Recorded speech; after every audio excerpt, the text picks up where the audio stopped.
Good evening. It is May 1st, 2024, 10:38 p.m. Been a eventful day for me. It is my birthday. I turned 55, and I want to actually thank all of you for watching, for being a positive influence on my life. I mean, granted, I had to work to get the audience that way, in a sense, because I had to boot out people who kind of don't know how to behave online. We attack ideas here, not people. I like that saying. Um, Special thanks, shout out to Crystal Henley for giving me a massage today. It was 10 a.m. It was extremely painful because I have some bruised ribs, which she manipulated, and it was an hour of fairly intense pain. But man, did I feel good getting off that table. Knocked out a martial art workout at home, basics, punches, kicks, forms, stretching, of course. Then I hit Crunch Gym for a light upper body workout. Then I hopped on the bike for a bike ride. Got a late lunch at 3 p.m. Should mention breakfast was just some vegan protein powder with water, not with milk. Trying to keep sugars, calories low. Um, and it was a very minimal. So then, lunch, I had some Middle Eastern food, which I love. Later, stopped at a coffee shop, and instead of a breakfast, not breakfast, instead of a birthday cake, um, and things like that, I just got a little small piece of tres leches and some coffee at a Venezuelan place. So that was cool. I have posted two videos that I made last night about chapter 2 of my book. Sorry if the hair is a mess. I can see a stray strand here. Let's see if we can beat that guy down. Um, um, but we need part 3, and now we can do it. Part 3 is about persuasion. How aliens, if humans had this technology, okay? Because one of the hypotheses out there is that this is a foreign nation. This is their drones or some type of optical illusion. It's our government and something like that. And other hypotheses are alien origin, extra dimensional, crypto civilization, possibly human, possibly not. So, and artificial intelligence and other theories. It's probably an unlimited amount of theories you can come up with, and this is with logic. This isn't just pulling stuff out of either end. Okay, so persuasion. If a foreign nation, let's say China, Russia, I was going to say Soviet Union, North Korea, something like that. What if they had this level of technology? Because, again, I'm going to reiterate this over and over. The UFO phenomena is clearly, some of it is clearly a manifestation of technology. These look like techno signatures, right? And if you were to leverage all of this for persuasion, what would it look like? And what are the types of persuasion? For the purpose of this video, I'm going to keep it simple and talk about the two main types of persuasion, which I call positive and negative. So, positive persuasion is I persuade you to do something. You know, give me money, help me lift something, help me move from one house to another, or, simply join me for lunch and, have a drink. So, that's positive persuasion. Negative persuasion is I persuade you to not do something. It could be as simple as you're smoking and I say, you really shouldn't smoke, and you're like, I enjoy it. And I give you both a logical appeal, a emotional appeal. I persuade you to not smoke, right? So when I use words like positive and negative, I'm not talking about good and evil, or something that feels positive and feels negative or has negative consequences. It's simply doing something or not doing something. So in terms of let's go to the negative because a lot of people want to know about that first. What kind of negative persuasive power could you have? Well, if you used UAP technology and equipped F-15s, F-16s aircraft carriers with them tanks, and now these aircraft have bigger payloads that they can deliver faster. They have smaller fuel requirements. They go farther and faster. They, you know, can outmaneuver other craft. I mean, once you go past, Mach 5, almost nobody can intercept you. And when you get up to like Mach 10, I don't even think typical missile will be able to hit you, or its accuracy and ability, its range is greatly diminished. So simply overflying enemy territory, having tanks that travel, at 100 miles an hour, or if you use the material science, having a tank made of material that can resist the stresses of right angle turns at Mach 10 and 12, conducting war games, all of that is a form of intimidation, basically, and it would inspire people to not aggress against you, to not attack you. If you ever watch the movie The Men Who Stare at Goats, a psychic disincentive, all right? So that's negative persuasion, and I think that would be fairly obvious, right? I think it would be some grand dramatic sign. For example, if I had this technology and I was in charge of a small nation, I would, after I boost my economy and my industrial base with this power, and export the power and sell it and so on and so forth, and achieve this great wealth, I would build up a military force equipped this way. So, for example, what if you had a bunch of Harrier jump jets? The ones that can take off and land vertically, and if they're being chased from behind, all of a sudden do a maneuver just like this, where they get behind the other craft and shoot them. Now, what if I equip them with this amount of power and build them out of these materials, and now they can go Mach 10, Mach 12, and they can deliver more payload and carry less fuel, and if they have a rocket or a bullet, it is far more destructive because I found ways to, impart this energy, create better explosives, whatnot. I wouldn't necessarily want to go to war with my neighbors, but I wouldn't want them to go to war with me. So what if I sent my Harrier jets to overfly the enemy's capitals, and whenever airplanes come to intercept them, they run circles around them and disappear, and then warn them, if you cross into our space, we will kill you. That may be enough, or that may incite. If I conduct war games where I demonstrate these weapons and these capabilities, and right on the border, they're going to note, they're going to see what we're capable of, and that may, especially if they think that if they make a preemptive strike, it's not going to work and they're going to suffer. It's basically mutual assured destruction. And it is what a lot of nations do. They project strength. The USA did that a lot during the Cold War. We still do it. And, to an extent it works. It's not foolproof. And, 9/11 proves that we are vulnerable to attack. That maybe you can intimidate nations, but not groups like terrorists, right? So, let me get a little sip here. Oolong tea. Again, cold. I made it in the morning, never got around to it. So, we know that negative influence, negative persuasion, intimidation does have a lot of utility, and it is employed. And I think any nation that had this stuff would be using it constantly.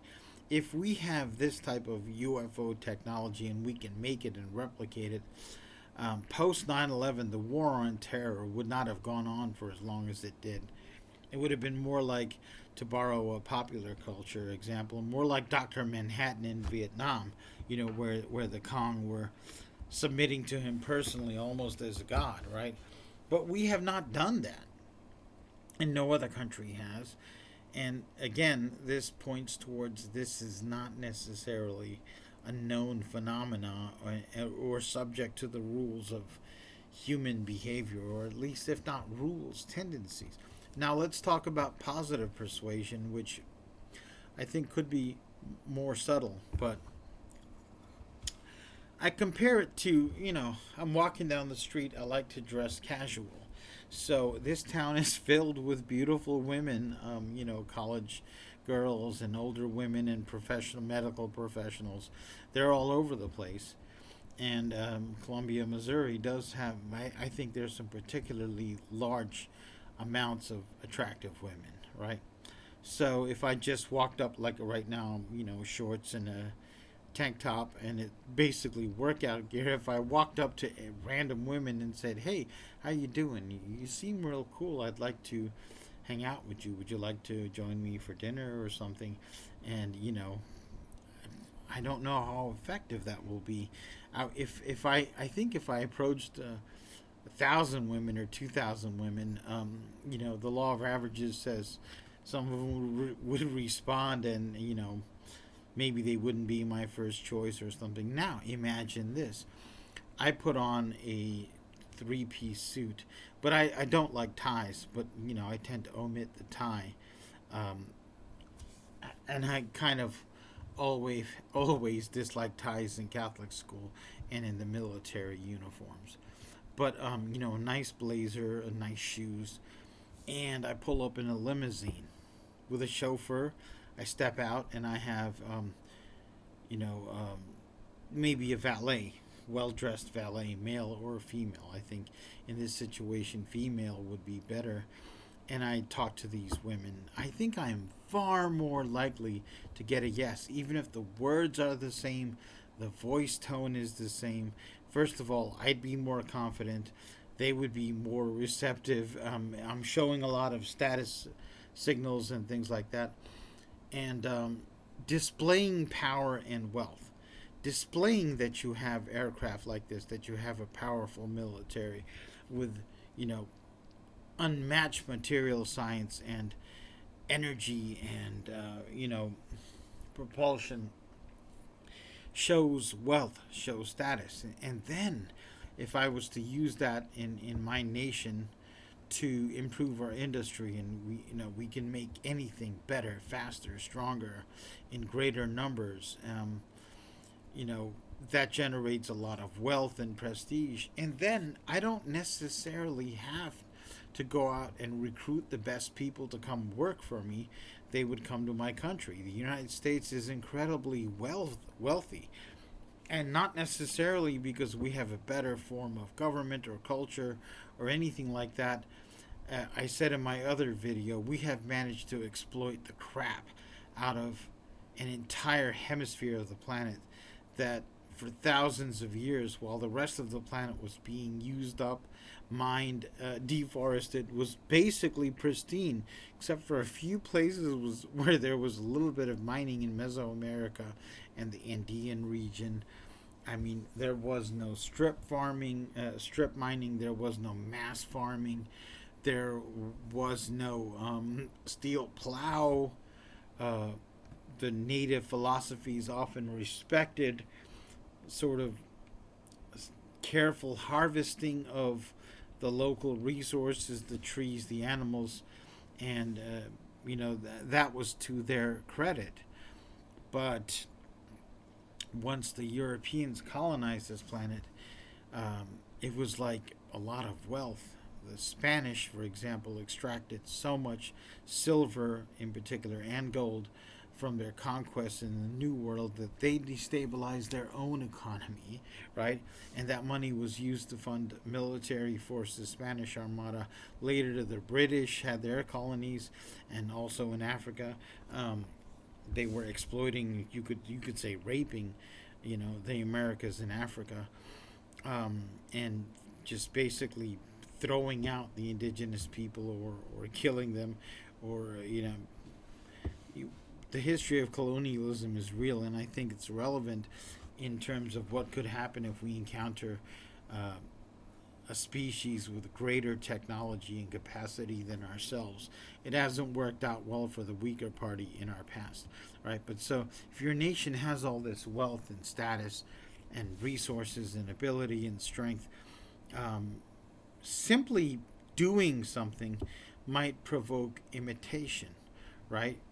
Whenever a particular religion was the official religion of a powerful empire, it spread, even without proselytization, or it made it easier.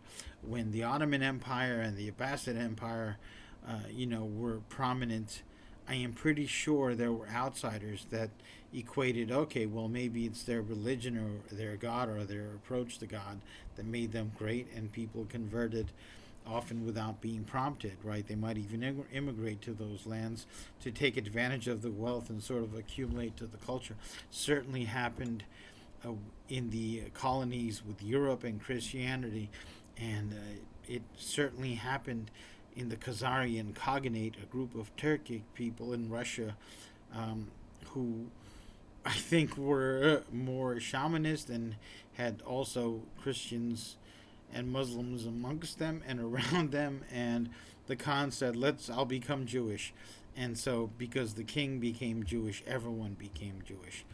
So that is a form of persuasion that didn't involve force. It may have involved the threat of force, but not the usage of force. Or it may have just been like, well, if the king, does it, it must be awesome, right? You have celebrities. And so the many ways in which persuasive power could be manifested with the usage of technology like this are subtle, and I have by no means uncovered them all, but it could only help. Just like the analogy of me in a wonderful suit, great shoes, hair done professionally, bodyguards and chauffeurs and a limousine. It just would make me more credible, more persuasive. People might pay attention to me walking down the street, even if I did nothing, especially if they knew that that was my car and they knew that person was my valet and that was my chauffeur, right? But I mean, I just hang around on my e-bike, and I don't dress particularly wealthy. I don't have a chauffeur and so on and so forth. So I'm just some guy that lives in this town. And some may find, oh, well, he doesn't have much money. That may loosen my credibility or lose my credibility in some demographics. All right. So, again, that's not showing up to the degree that you thought it would be. There are no fantastic, inexplicable mega projects and fantastic, inexplicable military capacities that we're seeing anywhere else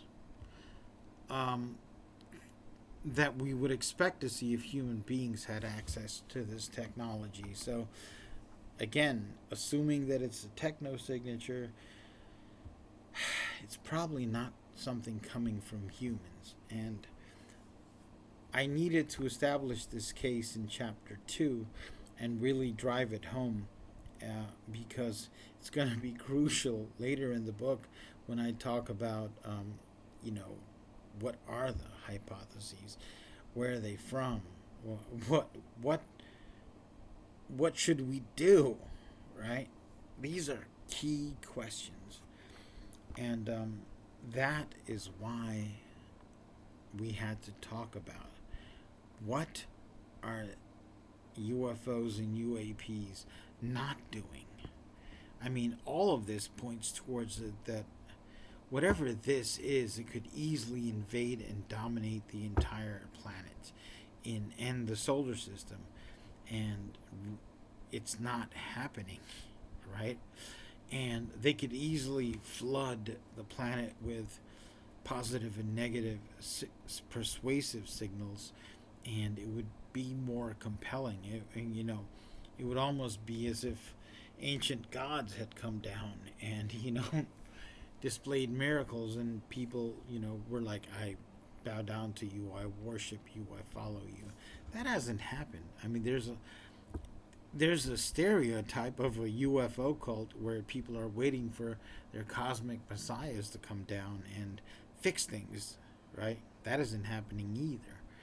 So we've got to ask, well, then who are they? What is it? Where is it from? What does it want? What do we do? How do we understand it? That's to come in the following chapters. So I hope to see you there. Have a good day.